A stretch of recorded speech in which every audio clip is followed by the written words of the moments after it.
ദൈവ തിരുനാമത്തിന് മഹത്വമുണ്ടാവട്ടെ. Bible reading പ്രോഗ്രാമിൽ സംബന്ധിക്കുന്ന ഏവർക്കും കർത്തൃനാമത്തിൽ സ്നേഹവന്ദനം.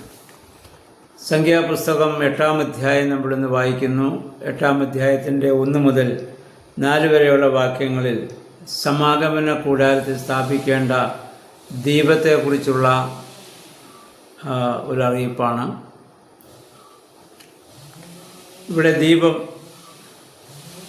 വിളക്കുകാലിൻ്റെ മുമ്പിൽ 7 വിളക്കുകൾ ഉണ്ടാകണം. 7 എന്നുള്ളത് ഇസ്രായേലിനെ സംബന്ധിച്ചിടത്തോളം അത് പൂർണ്ണതയുടെ ഒരു വലിയ സംഖ്യയാണ്. വെളിച്ചം ദൈവത്തെ പ്രതിനിധീകരിക്കുന്നതാണ്.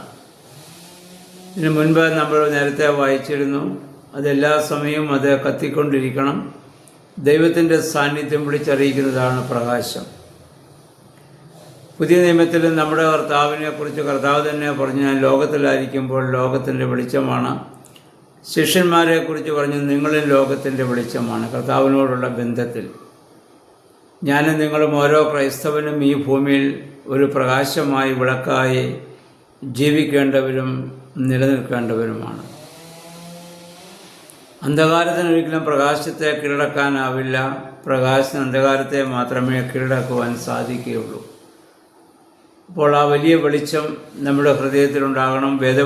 വേദവചനം തന്നെ ഒരു വെളിച്ചമാണെന്ന് സങ്കീർത്തനക്കാരൻ നമ്മെ ഓർമ്മപ്പെടുത്തുന്നുണ്ടല്ലോ. അതുകൊണ്ട് ഈ വെളിച്ചമാകുന്ന വചനം ദിവസവും വായിക്കുവാനും ധ്യാനിക്കുവാനും നമുക്കിടയായി. അപ്പോൾ നമ്മളൊരു വിളക്കായി പ്രകാശമായി ഭൂമിയിൽ ജീവിക്കുവാൻ നമുക്ക് ഇടയാകണം. 5 മുതൽ 22 വരെയുള്ള വാക്യങ്ങളിൽ ലേവ്യരുടെ സമർപ്പണത്തെക്കുറിച്ചാണ് നമ്മൾ വായിക്കുന്നത്. ദൈവം മോശയോട് പറഞ്ഞു, ലേവ്യരെ മുഴുവൻ നീ ശുദ്ധീകരിക്കണം. പാപപരിഹാര ജലം അവരുടെ മേൽ നീ തളിക്കണം. അവരുടെ ശരീരം മുഴുവൻ ക്ഷൗരം ചെയ്ത് കുളിച്ച് വെണ്മയുള്ള വസ്ത്രം അവർ ധരിച്ചവരാകണം. അങ്ങനെ അവരെ മറ്റുള്ളവരിൽ നിന്ന് വിശുദ്ധീകരിക്കണം. യഹൂദ സമൂഹം മുഴുവൻ സമാഗമനത്തിന് കൂടാരത്തിൽ വരണം.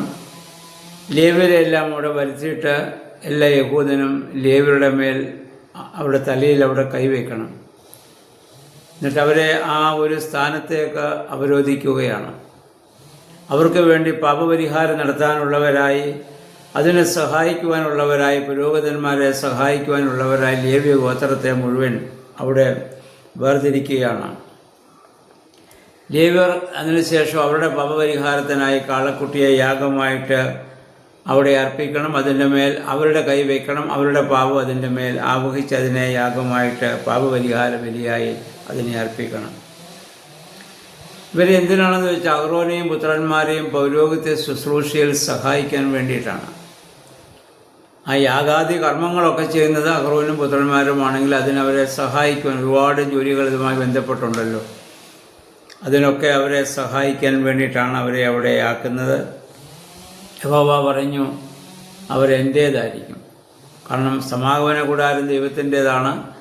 അതിൽ ശുശ്രൂഷ ചെയ്യുന്ന പുരോഹിതന്മാരും പുരോഹിത വർഗമായ ലേവ്യഗോത്രം മുഴുവനും അവരെൻ്റേതാണ്.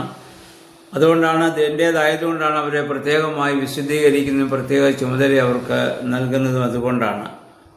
എന്നിട്ട് പറഞ്ഞ്, ഇസ്രായേലിലെ ആദ്യജാതന്മാർക്ക് പകരം ഞാൻ ലേവ്യരെ മുഴുവൻ എടുത്തിരിക്കുന്നു. ഇതിനു മുമ്പുള്ള ലേവ്യ പുസ്തകത്തിലൊക്കെ നമ്മൾ വായിച്ചല്ലോ. മനുഷ്യനായാലും മൃഗമായാലും പക്ഷികളായാലും കൃഷിവകയായാലും എല്ലാത്തിൻ്റെയും ആദ്യഫലം ദൈവത്തിനുള്ളതാണ്. അങ്ങനെ ആദ്യഫലത്തെ ഒക്കെ അങ്ങനെ ആ മനുഷ്യരുടെ ആദ്യജാതന്മാരെ സമർപ്പിക്കുന്നതിന് പകരം ലേവ്യ ഗോത്രത്തെ മുഴുവൻ ഞാൻ അതിൻ്റെ ആദ്യഫലമായി ഞാൻ സ്വീകരിച്ചിരിക്കുകയാണ്. എന്നിട്ട് നമ്മൾ വായിക്കുന്ന, മോശയും അഹ്റോനും ഇസ്രായേൽ സമൂഹം മുഴുവനും കൂടി ലേവ്യരെ യഹോവയ്ക്ക് വേണ്ടി അവിടെ സമർപ്പിക്കുകയാണ്. ലേവ്യർക്കുള്ള നിയമം ഇതാണ്: 25 വയസ്സ് മുതൽ 50 വയസ്സ് വരെ പ്രായമുള്ളവരാണ് ഈ സമാഗമന കൂടാരത്തിൽ പുരോഹിതന്മാരെ ശുശ്രൂഷിക്കുന്ന ശുശ്രൂഷയിൽ പ്രവേശിക്കേണ്ടത്. 50 വയസ്സിന് ശേഷം അവർ ശുശ്രൂഷ ചെയ്യേണ്ടതില്ല. എന്നാൽ അവിടെ ശുശ്രൂഷ ചെയ്യുന്ന മറ്റ് സഹോദരന്മാരെ അവർക്ക് സഹായിക്കുവാൻ പറ്റും. അവർക്കാകുന്ന കാലത്തോളം ദേവാലയവുമായി ബന്ധപ്പെട്ട് സമാഗമന കൂടാരവുമായി ബന്ധപ്പെട്ട് ശുശ്രൂഷ അവർ സഹായിക്കുവാൻ സാധിക്കണം. ഇവിടെ നമ്മൾ വായിക്കുന്നത് ഏറ്റവും നല്ല യൗവന പ്രായമാണ് 25 വയസ്സ് മുതൽ 50 വയസ്സ് വരെയുള്ള പ്രായം. അതാണ് ദൈവത്തിന് വേണ്ടി അവരെ അവിടെ സമർപ്പിക്കേണ്ടത്. ജ്ഞാനിയായ ശലോമോൻ ഓർമ്മപ്പെടുത്തുന്നുണ്ടല്ലോ, യൗവനത്തെ നിന്റെ സൃഷ്ടതാവിനെ നീ അറിയുക. പ്രിയമുള്ളവരെ, ഇതൊക്കെ പുതിയ നിയമവുമായി നമ്മൾ ബന്ധിപ്പിച്ച് നമ്മൾ ചിന്തിക്കുമ്പോൾ നമുക്കൊരു ശുദ്ധീകരണമുണ്ട്. സ്ഥാനത്തിലൂടെ ആ ശുദ്ധീകരണം നമ്മൾ പ്രാപിച്ചവരാണ്. നമ്മൾ കഴുകി വേർതിരിക്കപ്പെട്ടവരാണ്. ദൈവത്തിന് വേണ്ടി ദൈവികമായ ശുശ്രൂഷയ്ക്ക് വേണ്ടി നമ്മൾ വേർതിരിക്കപ്പെട്ടവരാണ് ക്രൈസ്തവ സമൂഹം മുഴുവനും. ലേവി ഗോത്രം മുഴുവൻ പുരോഹിത ഗോത്രമായിരിക്കുന്ന പോലെ ക്രൈസ്തവ സമൂഹം മുഴുവനും ദൈവത്തിൻ്റെ പൗരോഹിത്യത്തിൻ്റെ ആ പങ്കാളിത്തം വഹിക്കുന്നവരാണ്. 1 പത്രോസ് 2:9 പല പ്രാവശ്യം നമ്മൾ വായിച്ച വാക്യമാണ്. നിങ്ങളോ അന്ധകാലത്തിന് അത്ഭുത പ്രകാശത്തിലേക്ക് വിളിച്ചവൻ്റെ സൽഗുണങ്ങളെ ഘോഷിപ്പാൻ തക്കവണ്ണം തിരഞ്ഞെടുക്കപ്പെട്ട ജാതിയും രാജകീയ പുരോഹിത വർഗവും വിസ്തവംശവും സ്വന്തം ജനവുമാകുന്നു. അപ്പോൾ കർത്താവ് തുടങ്ങി വെച്ച് തുടരാനുള്ള ദൗത്യം ക്രൈസ്തവ സമൂഹത്തിന് മുഴുവനുമുണ്ട്. അതിൽ ആ ശുശ്രൂഷ പൗരോഹിത്യം മാത്രമാണ് ഇവിടെ നമ്മൾ പറയുന്ന പുരോഹിതന്മാർക്കുള്ളത്. പക്ഷേ ക്രൈസ്തവ സമൂഹം മുഴുവൻ പുരോഹിത ആ ഗോത്രത്തിൽപ്പെട്ടവരാണ്.